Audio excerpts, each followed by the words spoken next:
And this raises the question, like, why does evidence-based or evidence have to be literature? Why does it have to be official published research? The best data for your situation is going to come from the data that you collect.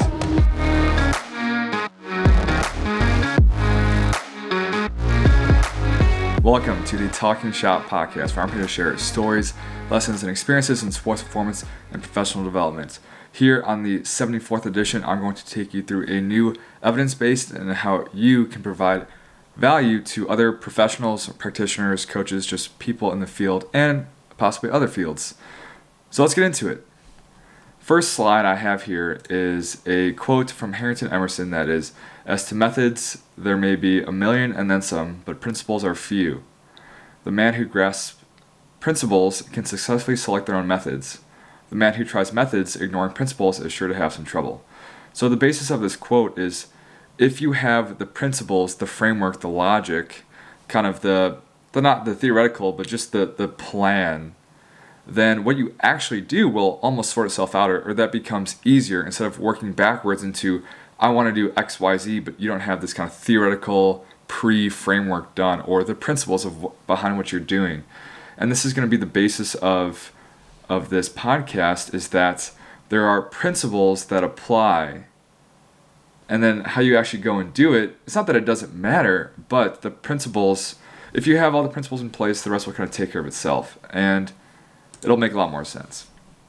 So what is evidence-based? This is kind of a buzzword that gets thrown around a lot because it sounds cool, and there's really not a way to fact check someone unless you want to get into a Twitter debate and call them out, and there's no value in that. It's a lose-lose. It's stupid. But people can basically say they're evidence-based on their bio because it sounds cool. And I'm not saying that being evidence-based isn't a thing. I'm saying that people don't really understand what evidence-based means, or it just has kind of a watered-down meaning. And what I feel it means nowadays, kind of on social media, just being a consumer and a creator of content, is being able to quote or retweet one study and say one thought in 240 characters or whatever the number is about that study. And then it makes you sound smart. That is not evidence-based. And I have examples here of RP Strength, so Renaissance Periodization, Mike Israetel, 3D MJ with Eric Helms, JB Morin, who's the world leading sprint researcher.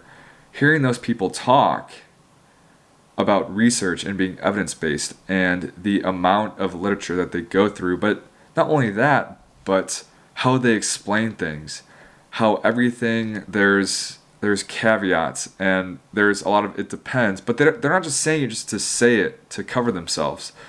They're saying it because, well, there's all of this research that supports A, and there's all of this research that supports B. And I've been doing this field for so long that I know that there's also a C factor or consideration that has to be brought into play. And yes, this study says X, but actually applying it, here's what you guys can get out of it for Y. And just the amount of depth and detail and how thoughtful their answers are when they talk about research and what it means, no one is going to nearly that depth for the average evidence-based practitioner on social media.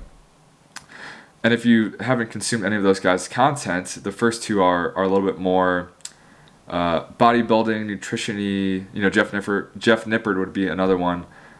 Just how thoughtful they are when they talk about research from this applied context. And just I'm no research expert. I did a thesis, which was research-based. I collected my own data. I did the literature review and all of that stuff. And it's just knowing how much goes into it, and I'm currently in the publishing process, knowing how much goes into it, and I just did a 2-year thesis. I'm not saying that that's anything impressive, but the fact that people can just retweet a study or just tweet themselves and just say some vague sentence about, oh, the findings show X, with absolutely zero context, and it's just extremely frustrating. And that's my perception of what people say evidence-based is, and not everyone. Like I said, these people I think do a very awesome job, but just in general. So what I'm using for my operational definition of evidence-based in this context. And if I had to give a new evidence-based, because I can't complain without offering solutions, or critique without offering solutions, then it's just complaining. And what are the principles? Going back to the original quote, if you have all the principles set, the methods are a lot easier to kind of deal with, and they'll kind of sort themselves out, like I said. But the principle in this evidence-based phrase is science and the scientific method, which I'll get into later. But sports science, how do we apply the principles of science and the scientific method to our sport? Whether it is super applied, whether it is super research heavy, there's these principles that are universal regardless, that people are completely missing out on just because they haven't had that research specific experience, or they haven't sought out content to learn more about the research process and things like that. So a new evidence base would be based on the scientific method. They would be able to cite a few kind of landmark classic studies and some more recent studies, and just show that like they are familiar with the literature, and they're not just saying once, they show that they have some knowledge of the literature. They can justify their ideas and methods with studies, but also just their own logic, saying I've done X for Y amount of years, and based on those things has led me to believe Z, and I have 2 or 3 studies that support that. And I also have 2 or 3 that kind of refute that, but it all makes sense in the scientific method.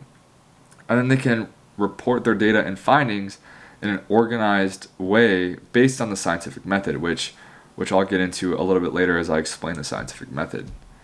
And now I want to edit that even a little bit further. And what if it was just the principles are the scientific method? I crossed out, you can cite landmark studies and recent studies. So the scientific method, you can justify their ideas and methods with logic. I crossed out studies and logic. They can report their data and findings in an organized way based on the scientific method. So basically, my previous definition, I just took out everything associated to literature specifically. And this raises the question, like, why does evidence-based or evidence have to be literature? Why does it have to be official published research? The best data for your situation is going to come from the data that you collect. There's not going to be a study on a joined class of 5 middle school athletes, 5 high school athletes, all these different sports, using the Fusion Smart Speed timers and using a 1080 Sprint. Well, that's what I use on a daily basis. So if I was pigeonholed in this box of like, I need a study that has my populations, my method, and has data that works, you're never gonna do anything. So why does evidence have to be published research? So this will come up as we go, but that evidence, you can have your own evidence, and if you do it in the right way with the right principles, with the right documentation process, there can be a ton of value out of it. And here's what's wrong with the traditional evidence base. Not only what I mentioned earlier about it having kind of a convoluted meaning and kind of a watered down meaning, but traditional research, published research, is not real world.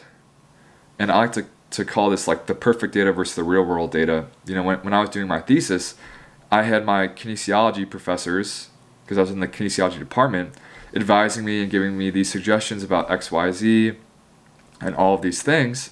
And then me being a college athlete and also being on the staff of the beach volleyball team, or an ex-college athlete, it's like, that's just not feasible. Like I'm not okay asking the coaches to ask the players to do X, Y, and Z.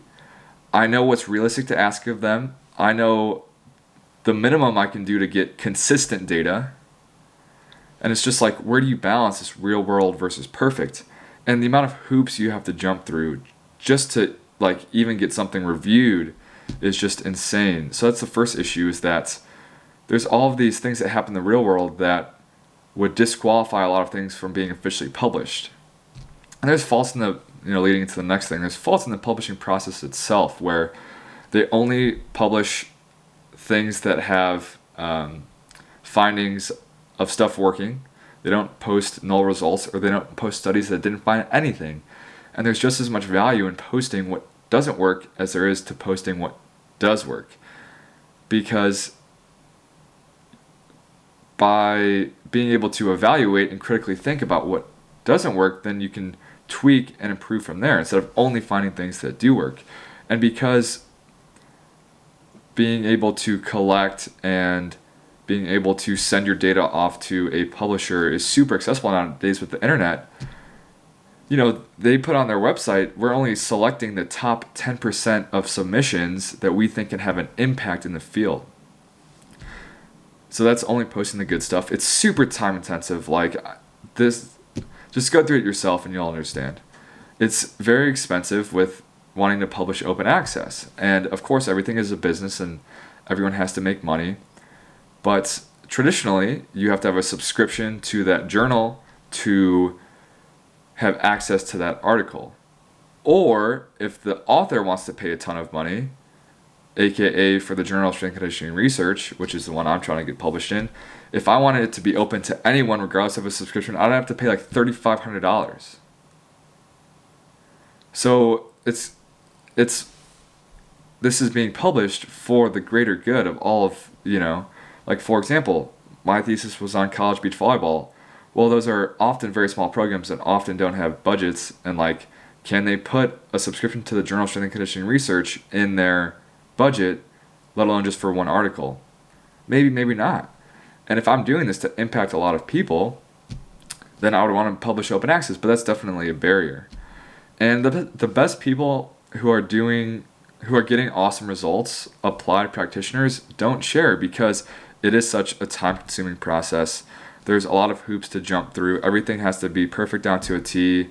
Like, I think I saw something on Twitter, someone got rejected because they submitted it in Calibri font instead of Times New Roman or something like that. And there's people that are too busy making actual applied changes day in and day out, doing their own experiments, being their own researchers, that you'll just never read in a scientific journal, and right, wrong, or the other. That's just what they do because they value actually being applied and making changes right then and there.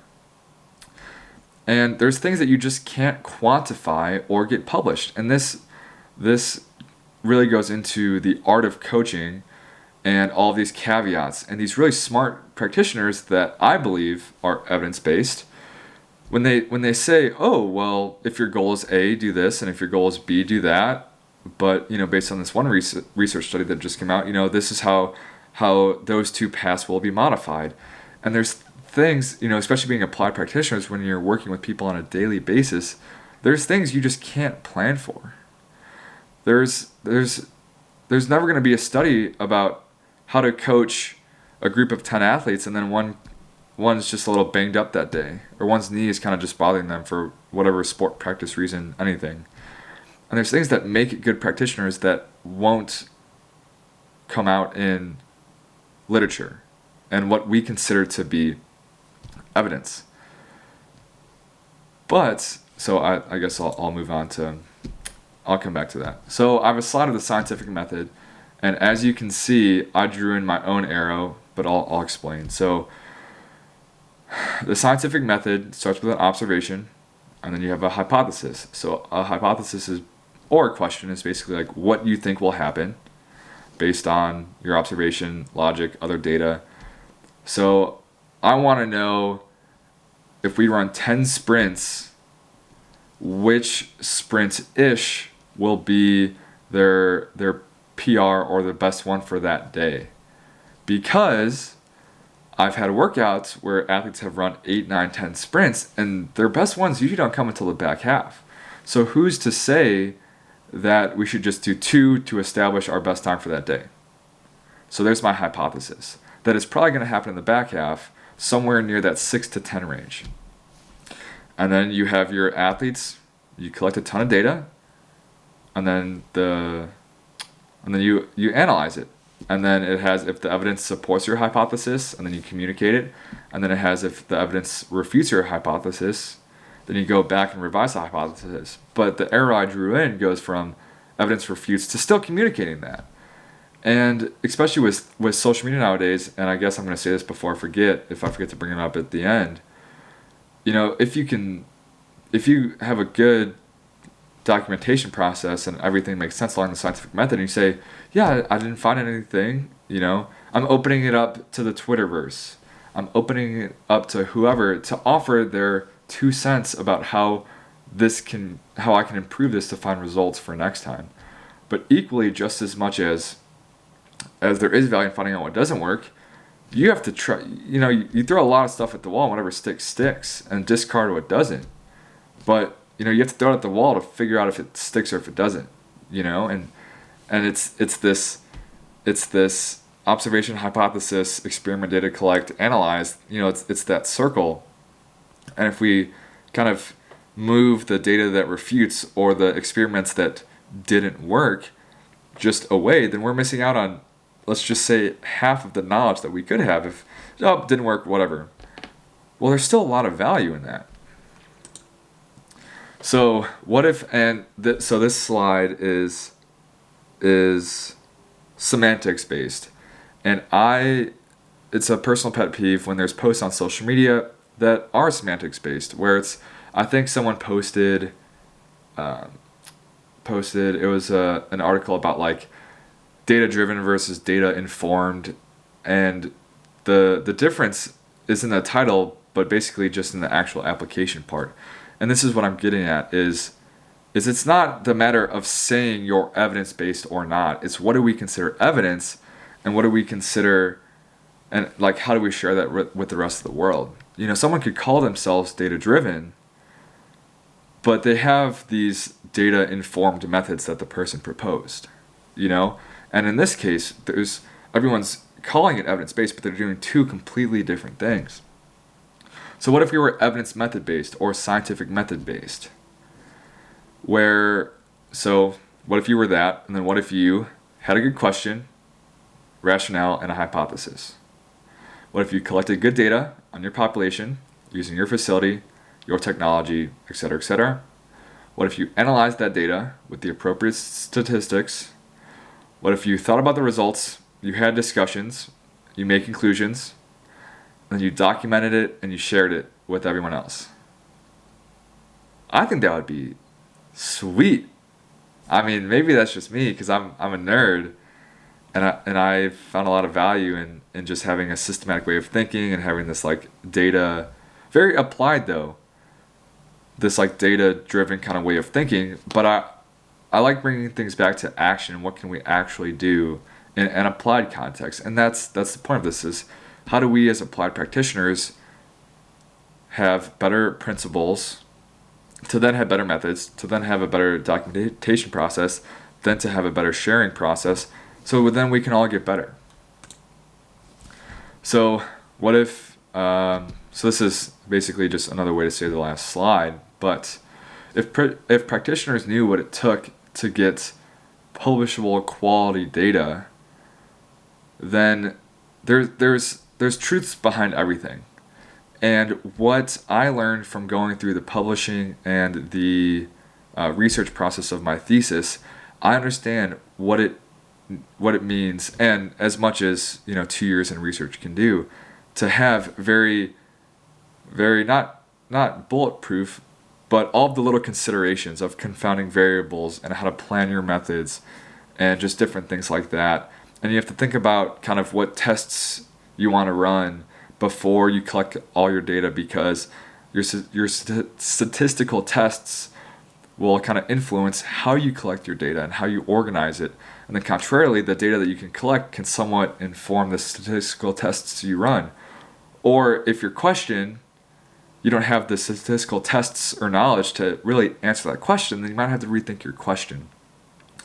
And if you know that kind of how writing a discussion works and just the whole like scientific publishing process, you can take those principles and apply it to your methods in your own situation. Which is why I think that there's value in everything, and everything's a skill, and my classic little rant. But, what if from an application standpoint, we had an intro or rationale to what we're doing? We had methods, so We documented what we did for replicability or for tweakability if it didn't work. What if we had results? So our numbers, the tests we ran, just data to track over time, to run other tests on, just to have it systematically stored.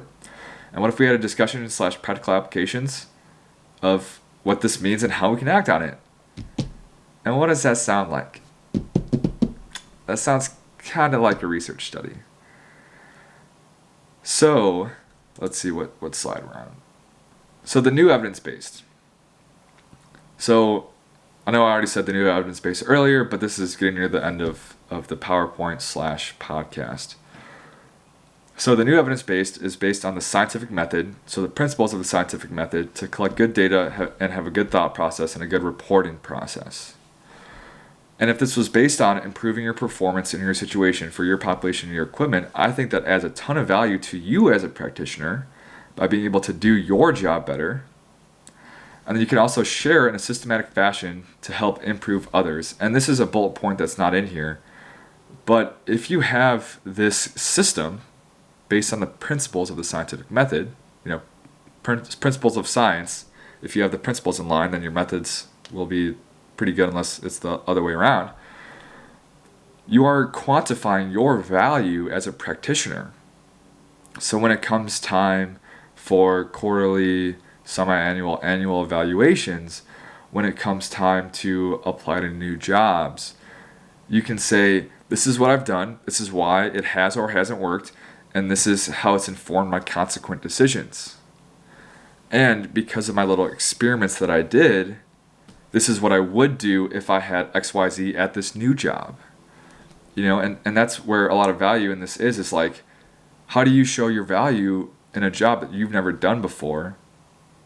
Well, you say this is what I theoretically would do if I had it, as opposed to, I don't know.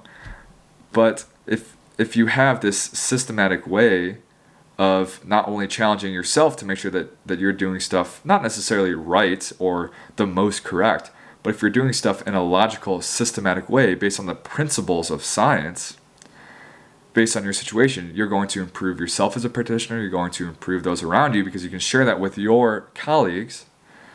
And then for whoever cares about posting on social media and different stuff like that, you can quantify and show your thought process, how you get results or don't get results, but more likely than not, I would hope that you would get results.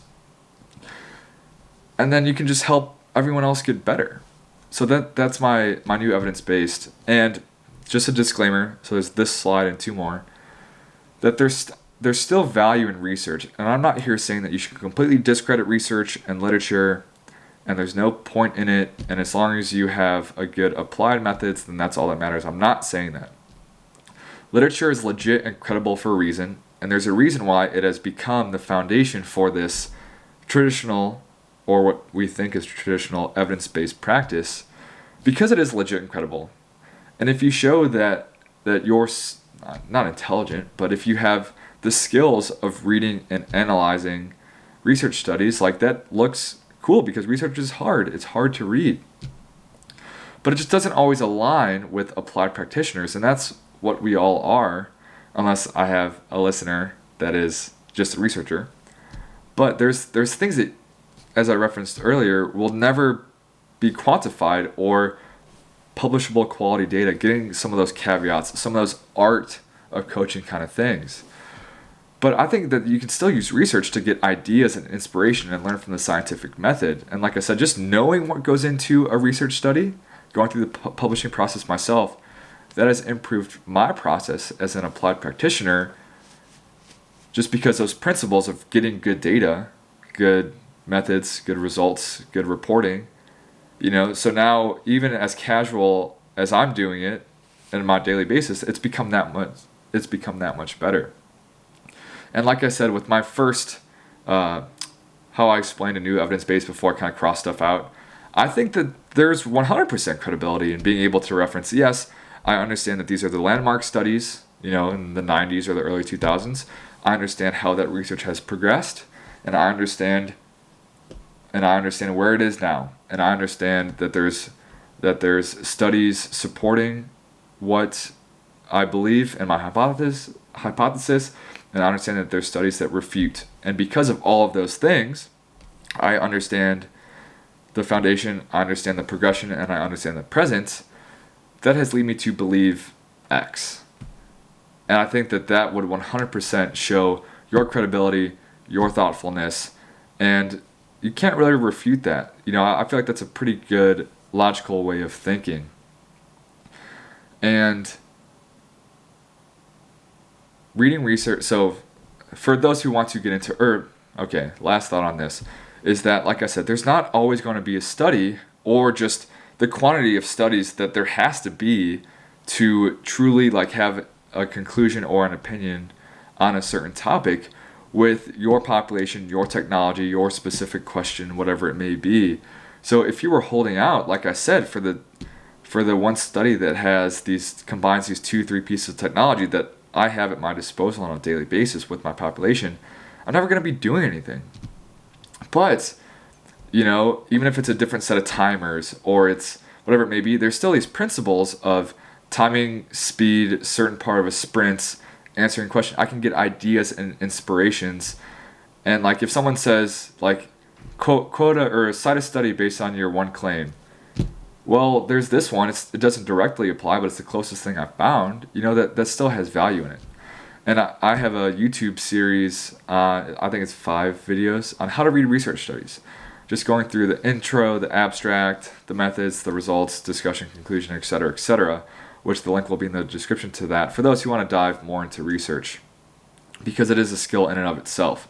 But just seeing how thoughtful and how detail-oriented and how many studies in the references it takes to write one research study, the chances of you just doing that kind of casually on your own isn't very high. But, so the link will be in the description to that.